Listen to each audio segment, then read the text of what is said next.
Well, we are going to be talking about ham radio stuff today and building a brand new antenna. And we're also going to have some things at the very end, a little excitement of announcement of an event coming up that you probably want to get involved with if you can. But it should be a fun and opportunity to learn some new things.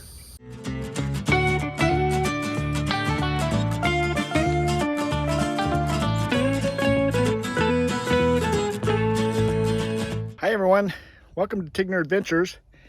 In a few past videos I've kind of talked about ham radio things a little bit, and I showed you a new antenna that I'm putting together.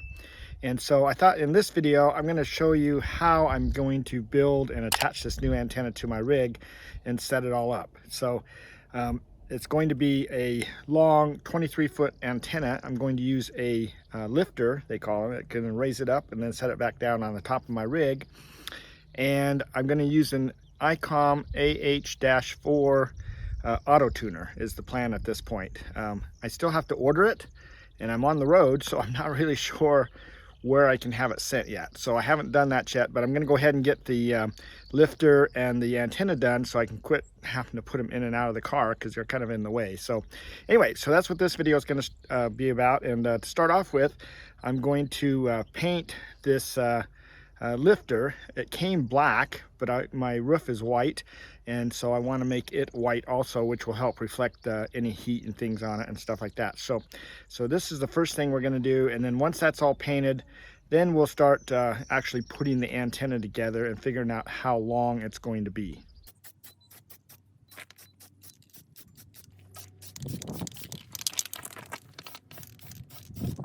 So I've placed this where it's going to go. I've made a few marks. I'm ready to drill some holes. I've already drilled a couple holes into the actual roof itself to make sure that I had some roof beams to screw into. And this roof is aluminum, and it's got a frame in there, and then the aluminum sheets are just laid over the top of it. So I've drilled down in there. I've made sure I'm hitting the frames in the right place. Now I have to drill the actual metal that's on the lifter. Put some holes in that for the screws to go through.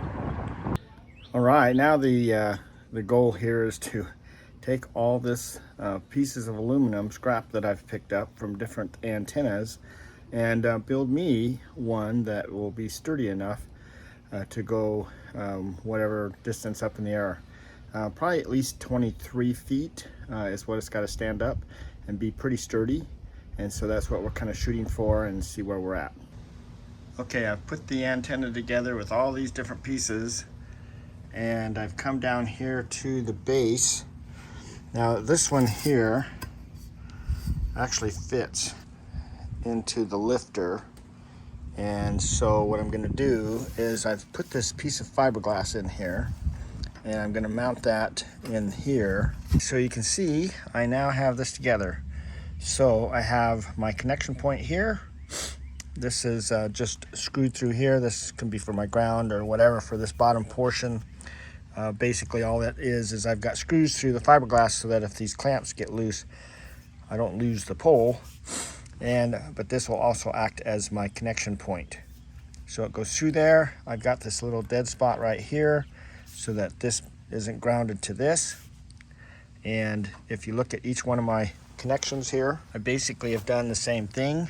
I've got them clamped, and then I've got a screw through each one just to make sure that if this got loose, then the little piece I'm using in here is not going to slide out of there. So this, because these two pipes are the same size width-wise, I used a little spacer in there that's 16 inches long, and that allowed me to hook those two pieces together.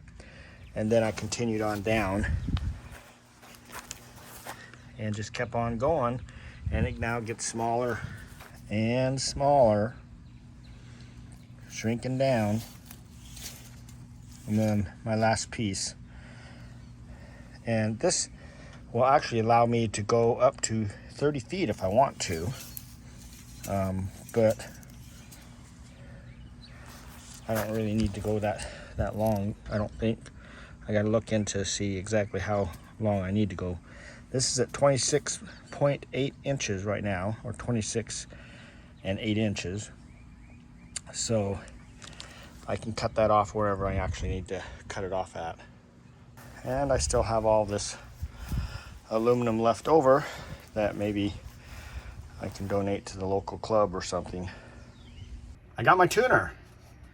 So we're gonna kind of check it out right now and see what we got. So I got the cable. I ordered a cable so that this can plug into my ICOM 7300, and then it will plug into my tuner, so they'll work together. And then we're gonna go ahead and open this up and see what's in it. All right, so the first thing, we've got our instruction sheet. It tells us how to, what comes with it and how to actually set it all up. It's, I've watched a couple videos, it's pretty straightforward. This is the wiring packet. Well, it comes with the cable. It would have been nice if the salesman told me that it comes with a cable and you don't have to order a $50 extra cable. So that's a little bit annoying. So it has that cable. What's this? This is, oh, this is interesting. So this is the a high-end coax cable. So that's nice. So I'm happy about that. I'm not happy about that sales guy. I'm gonna have to check with him and get after him. You know, if you call a sales guy, you expect them to help you out with the order compared to just doing it online. So that's why I'm kind of annoyed with that a little bit. So, but anyway, this is the tuner. Not a lot to it. So the idea is that this will mount onto the actual antenna that's going, you know, up and down. So this will sit there. This is where the coax and control cables go in. So that'll sit on the antenna. It's, you know, the actual base of the antenna, the ground portion of it. And then this will go up and down based on, you know, when I lift the antenna up and down. And this here is the actual antenna. So, connector. So it'll go from, we'll have a single wire going from here to that little extra piece on the upper portion of the vertical that'll mount there. So we're going to try to keep this fairly short here because I think, and overall, that still constitute an antenna. So it's, you know, a little piece of it going up to the main piece. So I don't want that to be too long, but it is waterproof, and so that'll be really nice. So that looks pretty good. And then last but not least, oh, this is the hardware. So it's got two 239 connectors in here for soldering on the end of those on that coax, and then it's got some clamps here that actually go around the actual antenna to clamp it on and hold it there. So that's what there is, and now we just have to run the wires. So let me show you where I'm going to do that, and hopefully it'll work out, because it doesn't look like they're too long. Well, here is the radio, and Tansy she likes to sleep up here, as you can tell. So that's why I have this little cover that my wife made for me. Sorry, I didn't mean to scare you. No, I just want to show everybody the radio. Yeah. You okay? You okay? Just gonna check around? Look at us? You got something in your eye over there? We're gonna have to take a look at that, I guess. All right, if we look in the back of the radio here, you can see that my connections go down through this hole that I've drilled in the dash.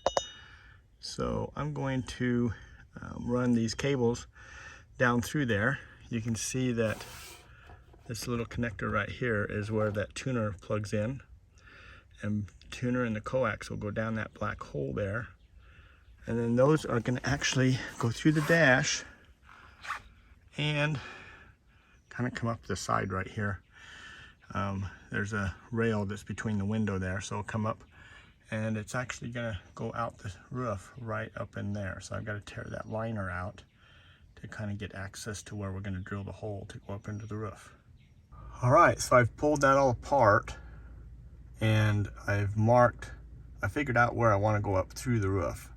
So I have marked a spot there. I've drilled a little hole through from up above to here, so I can come in and make sure that's exactly where I was coming through at. But we're ready to drill our major hole through there now.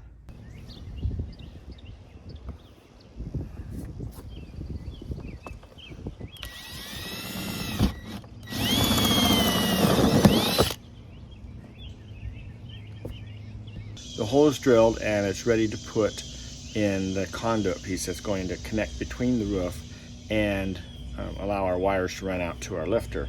So I've taken this is a standard electrical 3/4 inch conduit, PVC, comes to a little screw piece here that the PVC hooked to, and then I screwed it into this LB connector.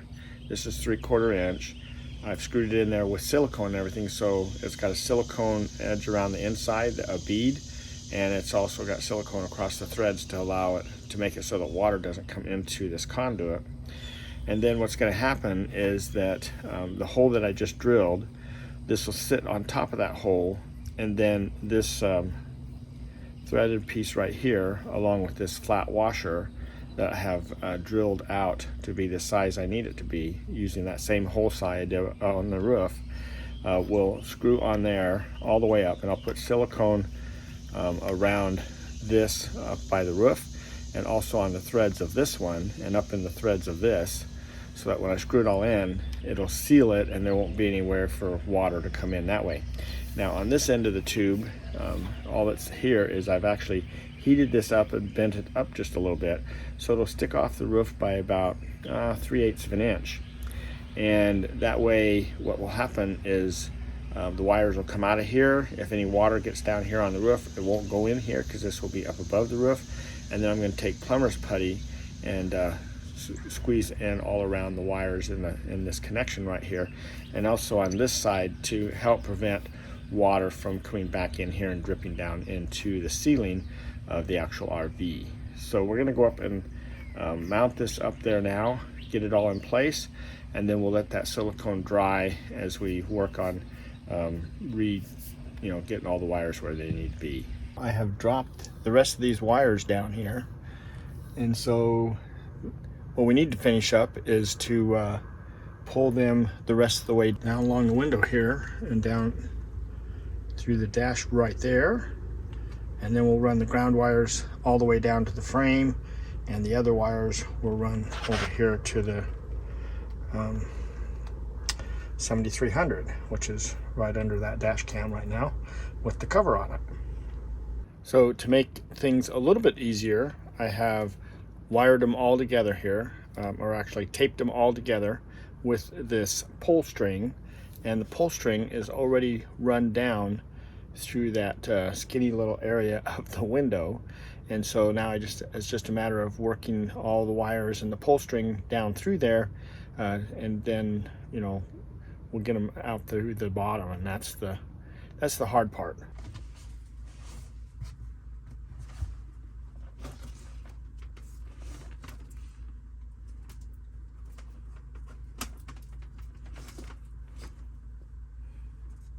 So I have the wires pulled through now, and I've got my pull string here. I'm going to leave this much of the pull string just in the little race area, and I'll put some string up on top up there, and basically that'll be for next time. If I decide to run more wires and things, I don't have to try to fish it through there. I do have a little fish rod that I slide up through there. That is how I got this string up there to begin with, and that is really handy to have, but it's a lot easier if you already have the pull string.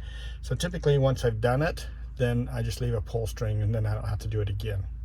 So the wires all ran up there. It's all ready to put the roof back together. I have sprinkled water up on the top like it was raining. I checked for leaks. I don't see any leaks anywhere, so that's good. The wire actually comes down that raceway right there into through the dash, and comes up through that little hole behind the actual tuner.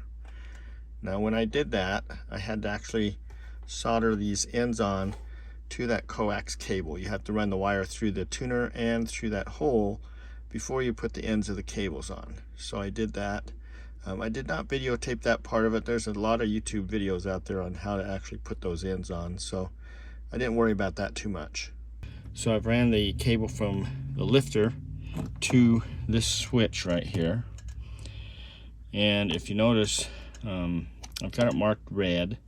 That's the plus side, but the way this actually works is this one wire here is split into two different wires, and they're actually put onto this switch opposite of each other because the motor doesn't have a plus minus on it. It just determines what direction the motor goes.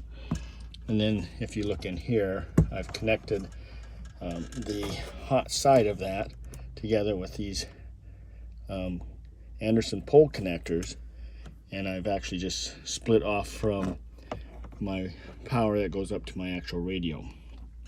So this position of the switch is flat, it's in the off position, and if I actually flip it one way or the other, it'll raise or lower the switch. Okay, so the antenna is in place, everything's done, and we have raised the antenna. So I need to show you kind of what we've done underneath the solar panels. All right, so you can see I have mounted the lifter to the roof. I've ran the cables here, I've siliconed them down. I've used silicone paint to paint over the wings that I bolted down into the ceiling or the roof. I've ran the wiring down. I've ground off a little section of the roof to put the ground cables into. I have a 2-inch screw there that screws down into the actual frame, and then the white wires there actually go down that conduit along with all the other cables, including our coax cable, through that LB that we installed and through the roof to go down inside the coach. The white wires go all the way down the wall and bolt to the actual frame of the rig. So I'm not only grounded to the roof itself, which is all aluminum. The white cables actually go down and ground to the frame, which I'm sure the aluminum roof is grounded to the frame too, but that's a 14 gauge wire, so I've got two 14 gauge wires acting as ground. I have that 10 gauge braided coming off the actual tuner of the antenna. So I guess at this point I'll go ahead and lower the antenna down, and then we'll take a look at it as it's laying on the actual roof. You can see the antenna is pointing over to the right a little bit. I had to actually bend the little antenna just a little bit just to get it to go down past that darn air vent. And I tried bending the bigger rods a little bit, but I might have to actually undo them and rotate them a little bit to make it actually lay a little bit straighter here. That's the only real issue that I've ran into, but the way it sits right now, it actually works pretty good. All right, so as the wire comes out of this conduit right here, the solar panel is just barely above that conduit, but all the wire comes out of that conduit, goes into these little split flex tubes here to kind of protect them from the sun. And if we look up this way a little bit, you can see that that flex tubing runs up to the actual tuner, and the coax cable goes into the top connection of the tuner, and then the control cable goes into the bottom connection.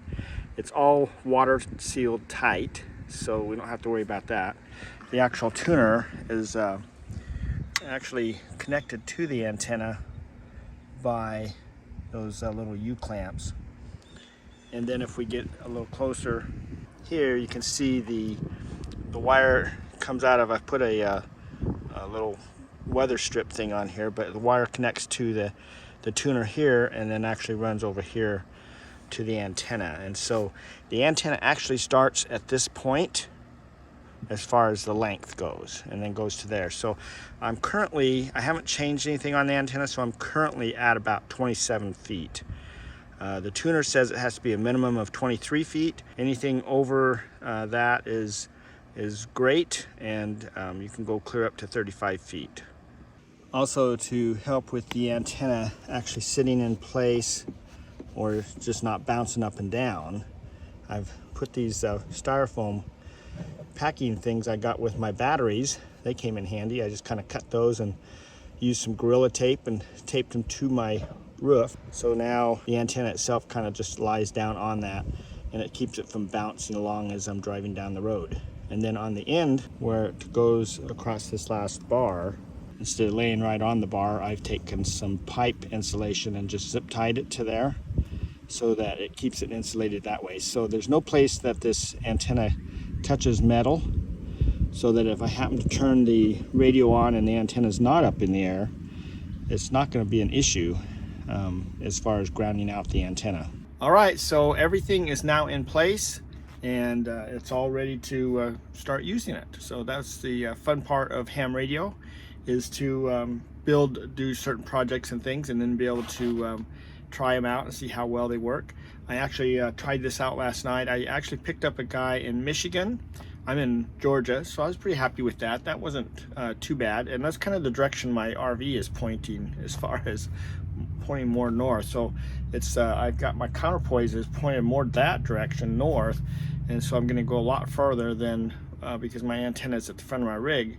I'm going to go a lot farther that direction than that direction, as far as, you know, signals and things like that, from what everything I understand, because again, it's a learning opportunity. It's something going on all the time.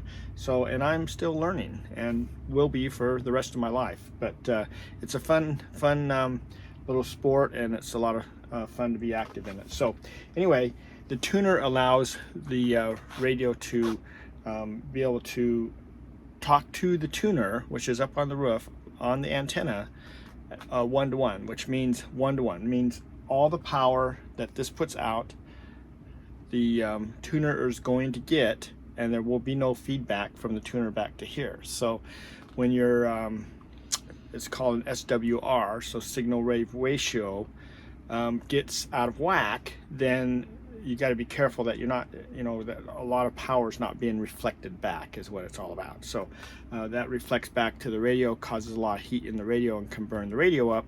And so that's why they use tuners. This does have a tuner built in.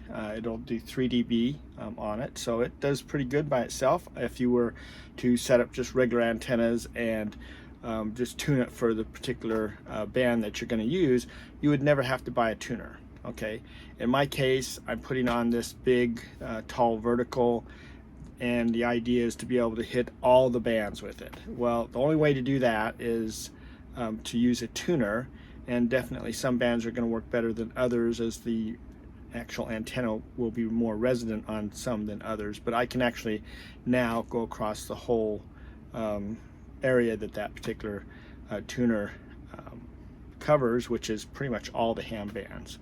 And so that's the advantage of having the tuner. Now, since the tuner's up there, we have that control cable that runs between there and here, and so it makes it so that I can push the button here, and it will tell that what to do, and so it'll actually do all the tuning up there. So what we're going to do is we're going to go ahead and turn our radio on, and we'll just get it on and going. You start off with the volume turned off on this particular one, is what they suggest. So anyway, so there we go. And we're not in tune right now, and I actually don't really see any particular traffic right there at the moment. We are getting some noise. I am getting a lot of I'm definitely picking up a lot of noise. It's probably the air conditioner unit that's just right outside my rig right here. But anyway, I just wanted to show you, we're not going to make a contact right now. I'm just going to show you how easy it is to tune, and then you'll know if you would want to get this or not. So it's a pretty nice little tuner setup and everything.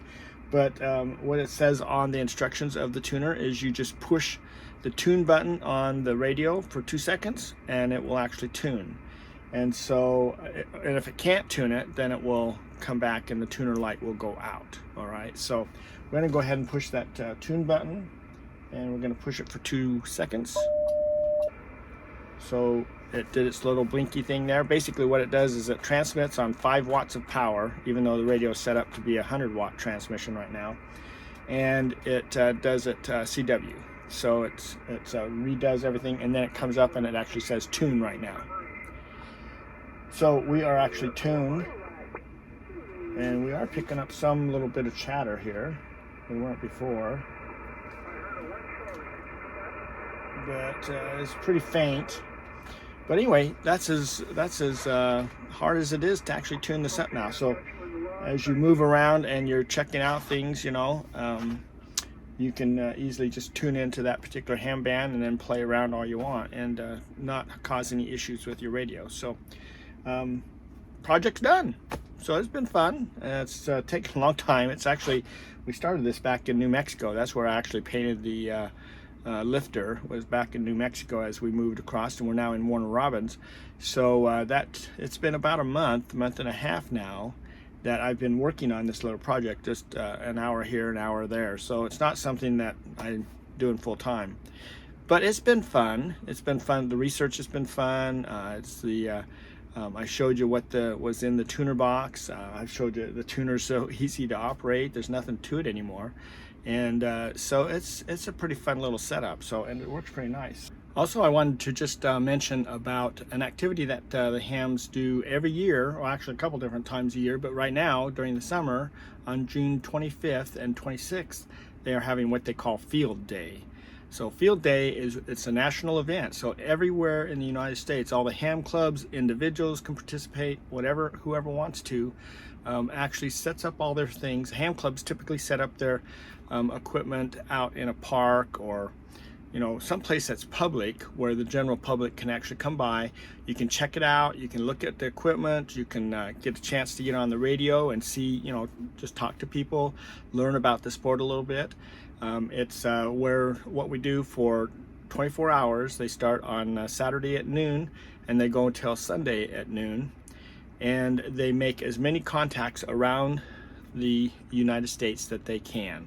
They try to connect to all 50 states, and so it's just a fun little activity. So if you are in an area that has that, check your paper for local events and things like that. That's a fun way to learn a little bit about ham radio and just kind of see things in action. And we'll just play and see if we can't figure out some things. So anyway, thanks for watching, and we'll just catch you on down the road or on our next video. So take care.